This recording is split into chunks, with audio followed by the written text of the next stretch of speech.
राम मंदिर में पढ़कर क्या मैं मास्टर बन जाऊंगा, राम मंदिर में पढ़कर क्या मैं प्रोफेसर बन जाऊंगा, राम मंदिर में पढ़कर क्या मैं अफसर बन जाऊंगा। जो खेसारी लाल यादव कुछ समय पहले बागेश्वर धाम के मंच पर राम की भक्ति में गाने गाते हों, सनातन प्रेमी दिखते हों, आखिरकार वो खेसारी लाल यादव लालू परिवार के करीब जाकर टिकट पाकर उनकी पार्टी से कैसे राम विरोधी सनातन विरोधी हो जाते हैं। कह रहे हैं राम का अपमान कर रहे हैं, सनातन का अपमान कर रहे हैं। उसके बाद निरहुआ ने भी खेसारी लाल यादव को बड़ा हमला किया है। कहा है कि भाई तुम्हारे गाने सुनकर कितने बच्चे प्रोफेसर बन गए, तुम्हारी पिक्चर देखकर कितने बच्चे प्रोफेसर बन गए। अनुपम जी मेरे साथ है। अनुपम जी, खेसारी लाल यादव का जो हृदय परिवर्तन हुआ है आरजेडी कारण है या इनका कोई अलग सेंटीमेंट जम गया? देखिए, जब कोई नई नई नेतागिरी का रंग चढ़ता है ना किसी पर, तो वो खेसारी लाल यादव बन जाता है। और खेसारी लाल यादव जैसे लोगों को पता नहीं है कि उनका अपनी विचारधारा उनकी क्या है। ये कहते हैं इसको मतलब मौसम देखकर सियार को आपने देखा है जो रंग मतलब गिरगिट को आपने देखा है जो रंग बदल लेता है, ठीक उसी तरह रंग बदल रहे हैं खेसारी लाल यादव। ये सियासी गिरगिट की तरह हो गए हैं और इनका बयान सिर्फ उसी तरफ इशारा करता है। खेसारी लाल यादव का अपना वजूद क्या है, मैं आपको उसके ऊपर दिखाना चाहता हूँ। गानों के ऊपर व्यूज़ आ जाना, खेसारी लाल इसको जीत समझते हैं, लेकिन उनको ये पता नहीं है कि वो व्यूज़ जिसको खेसारी लाल अपनी जीत मानते हैं या मानते थे इसके पहले भी, जो कहते हैं खुद को वो ट्रेंडिंग स्टार, वो दरअसल कैसे आता है ये पूरी पब्लिक को पता है। ठीक, तो खेसारी लाल यादव एक बहुत बड़े मुगालते में। अब दूसरी चीज़ आते हैं जो आपने कहा, शुरू में जिक्र भी किया कि बाबा बागेश्वर धाम के मंच पर खड़े होकर राम राम कहने वाले अचानक ये राम विरोधी क्यों हो जाते हैं। मैं आपसे एक सवाल पूछना चाहता हूँ, अरे आप राम मंदिर में पढ़कर डॉक्टर, प्रोफेसर, अफसर नहीं बन सकते, तो आप चुनाव में जो पैसे खर्च करें, क्या इससे प्रोफेसर अफसर बन जाएंगे? आप क्या इससे प्रोफेसर अफसर बन जाएंगे? दूसरी चीज़ कि आपने जिन गानों को, जो दिनेश लाल यादव निरहुआ ने कहा है कि आपके गाने सुनकर कौन लड़के प्रोफेसर अफसर बन जा रहे हैं, सही बात है, कौन लड़के प्रोफेसर अफसर बन गए? उनके गाने कैसे होते हैं?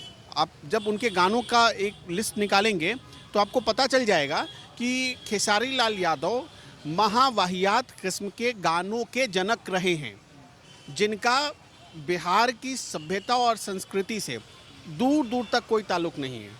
लौंडा नाच करने वाले कार्यक्रमों में जो गाने गाए जाते हैं और जिन गानों में फुहड़ता के सारे रंग होते हैं, फुहड़ता के सारे रस होते हैं, वो सारे रस खेसारी अपने गानों में घोलते हैं। आप पीछे क्यों जा रहे हैं? हाल ही में एक उनका गाना आया था, ठीक है, बहुत बॉलीवुड की एक जानी मानी एक्ट्रेस है, उनके साथ एक गाना है जिसमें वो जिम में एक्सरसाइज कर रहे थे लटक कर, और उस गाने का टाइटल रखा लटक जइबा। ठीक इसी तरह उनका एक आया था, मतलब खेसारी लाल यादव के गानों पे बोलने में भी शर्म आती है कि ये आदमी जो अपने गानों से इस पूरे समाज को अब तक दूषित करता रहा है, सिर्फ यादव परिवार से टिकट मिल जाने की वजह से, आरजेडी से टिकट मिल जाने की वजह से क्या इतना कोई भटक सकता है अपना रास्ता? राम मंदिर पर खेसारी लाल यादव क्या ये खड़े होकर कहेंगे कि मस्जिदों में लगने वाला पैसा भी बर्बाद हो रहा है? मस्जिदों या मदरसों में जो मिलने वाली तालीम है, उससे वो उस तालीम से भी कोई डॉक्टर प्रोफेसर नहीं बन सकता है? क्या वो कहेंगे? क्योंकि हिम्मत नहीं है। और पूरी आरजेडी की पॉलिटिकल लाइन जो है वो सिर्फ मुस्लिम तुष्टीकरण पर, हम ये पिछले कई वीडियो में भी बता चुके हैं, पूरी तरह मुस्लिम तुष्टीकरण पर राजनीति चलती है। पूरा जो वोट बैंक है वो MY यानी या तो मुस्लिम या तो यादव।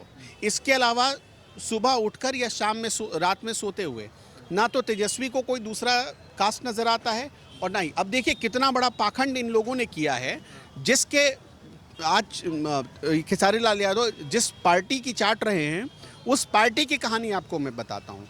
अभी कुछ दिनों पहले जब बिहार में जातिगत जनगणना करने की बात आई तो नीतीश कुमार और आरजेडी की सरकार चल रही थी, 2023 की बात है। जनगणना हो गई, जनगणना होने के बाद उसके रिपोर्ट्स आ गए। तेजस्वी यादव ने कहा, और ये लालू यादव का बहुत पुराना नारा है, ये जेपी के आंदोलन से चल रहा है। जेपी के आंदोलन में देखिए उस समय एक नारा लगता था, नारा ये लगता था कि जेपी का ये है संदेश, युवक बचाओ अपना देश। लालू यादव नारा लगाते थे। और जब लालू यादव बुजुर्ग हो गए, जब उनके टाइम में युवाओं की बारी आई, तब वो क्या संदेश देते थे लोगों को? चारा घोटाला, संदेश उनकी तरफ से क्या है? चारा घोटाला किया, उनका नाम किस में आया? लैंड फॉर जॉब के मामले में आया, उनका IRCTC घोटाले में नाम आया जिसकी फाइल अभी इलेक्शन के पहले ही खुली है, उनका नाम इस तरह की कई घटनाओं में आ गया। तो इस तरह से इस परिवार का पूरा कच्चा चिट्ठा यही रहा है। जिस RJD की आजकल बहुत गुणगान कर रहे हैं, जिस RJD का या जिस पार्टी से टिकट लेकर खेसारी लाल यादव लड़ रहे, उसकी पूरी हिस्ट्री। अब देखिए, इस पार्टी की हिस्ट्री रही है, जब इसकी सरकार थी बिहार में दंगे हुए, भागलपुर दंगों से शुरू करिए और आप सारण तक पहुंच जाइए, हर जगह इस पार्टी ने दंगे कराए। कटिहार में इसकी सरकार में दंगे हुए, इस पार्टी की सरकार में। हर जगह इस पार्टी ने सिर्फ अपनी तुष्टीकरण की वजह से अधिकारियों को बलि का बकरा बनाया, मासूम लोगों को बलि का बकरा बनाया। JDU RJD की सरकार चल रही थी जॉइंट, और उस समय RJD, देखिए तेजस्वी यादव के पास बड़ा पावर था, कहते हैं उस समय गृह विभाग था। उनके दौर में पुलिस वालों से जबरन गोलियां चलवाई जाती थी, मूर्ति विसर्जन पर जबरन गोलियां चलवाई जाती थी। और इसका एक बड़ा उदाहरण रहा है, एक बड़ी IPS ऑफिसर उस मामले में फंस गई बिहार में। तो इस पार्टी का इतिहास रहा है कि हिंदुओं को गाली दो, सिर्फ अगर तुमको किसी को देखना है तो मुस्लिम को देखो, यादव को देखो, इसके अलावा कोई मत करो। मैंने आपको जातिगत जनगणना का जिक्र किया, इन्होंने नारा दिया जिसकी जितनी संख्या भारी उसकी उतनी हिस्सेदारी। ठीक, बिहार में जब ये नारा लगा, खड़े होकर तेजस्वी यादव ने जब विधानसभा में ये बात कही, तो उनसे ये पूछा जाना चाहिए कि आप ये बताइए कि आज आपको दूसरी जाति के लोग क्यों नज़र नहीं आते हैं? आज आपको या तो नज़र आता है सिर्फ मुसलमान, या तो नज़र आता है सिर्फ यादव। क्या इस बिहार में, इतने बड़े बिहार में सिर्फ यही दोनों कम्युनिटी रहती है, दूसरा कोई नहीं रहता है? आज तेजस्वी यादव को ये सफाई देनी पड़ रही है, लालू यादव का पोस्टर गायब करना पड़ा। क्यों करना पड़ा? जो भूल लालू यादव ने कर दी, उस भूल को ये चाह रहे थे कि हम सुधार ले पोस्टर गायब करके। लेकिन अब देखिए, पोस्टर गायब करना और सच में उस हिसाब से काम करना, दोनों में ज़मीन आसमान का फ़र्क। पोस्टर से आपने क्यों गायब किया?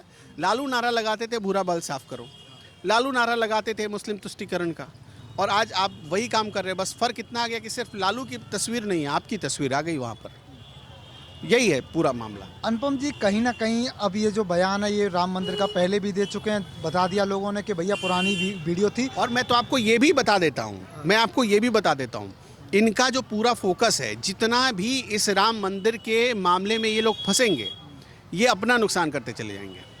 इनको इस बात का इल्म भी नहीं है, ये जैसे BJP की थाली में जीत परोस कर दे रहे हैं। ऐसे टॉपिक को छेड़कर ये सीधे सीधे हिंदुओं को एक मैसेज दे रहे हैं। और क्या लगता है, खेसारी लाल यादव इतने बड़े सेलिब्रिटी हो गए कि उनकी बात सुनकर राम मंदिर नहीं जाएंगे बिहार के लोग या छपरा के लोग? उसी छपरा के लोग, आप देखिएगा, उसी छपरा के लोग अभी 22 जनवरी आ रहा है ना, इस 22 जनवरी को रिकॉर्ड संख्या में जाएंगे उसी छपरा के लोग। तब क्या मुंह छिपाकर भागेंगे खेसारी लाल यादव? यानी पैर पे कुल्हाड़ी खेसारी लाल यादव ने इस समय लग रहा है कि मार ली है। देखिए क्या हुआ है, मुझे लगता है कि उनके जो गुरुजी हैं, उनकी पार्टी के जो उनके गुरुजी रहे होंगे, उन्होंने सिखाया तो होगा कि आप ये बात कहना, लेकिन खेसारी लाल यादव उस समय उस क्लास में ठीक से पढ़ नहीं पाए होंगे कि उसको किस तरह डिलीवर करना है, और वहाँ से वो रास्ता भटक गए। बात समझ रहे हैं मैं क्या कहना चाह रहा हूँ और किसकी तरफ कहना चाह रहा हूँ? इस पाठशाला के, मतलब खेसारी जिस पाठशाला में पढ़ चुके हैं, उस पाठशाला के जो प्रिंसिपल थे, उन प्रिंसिपल का ऑर्डर आया होगा कि बच्चा ऐसे ऐसे करना, और बच्चा क्या निकला? बच्चा वो हमेशा चिट नकल वाला निकला। तो उसको, अच्छा, नकल को भी अकल की ज़रूरत होती है, तो वो नकल भी बच्चा सही नहीं कर पा रहा है। दोस्तों, खेसारी लाल यादव को जनता इतना प्यार करती है, बिहार ही नहीं पूरे देश की जनता उन्हें देखती है। ट्रेंडिंग स्टार उनको खेसारी लाल यादव को बना रखा है। लेकिन खेसारी लाल यादव क्या कर रहे हैं? राम मंदिर पर सवाल उठा रहे हैं, राम पर सवाल उठा रहे हैं, सनातन पर सवाल उठा रहे हैं। दर्शकों, मेरा आपसे एक सवाल है, क्या खेसारी लाल यादव किसी मस्जिद के बारे में इस तरह के बयान दे सकते हैं? क्या किसी चर्च घर के बारे में ऐसा बयान दे सकते हैं? कमेंट बॉक्स आपका इंतजार कर रहा है। खबर हमारी अच्छी लगी तो चैनल को भी सब्सक्राइब कर दीजिए। धन्यवाद।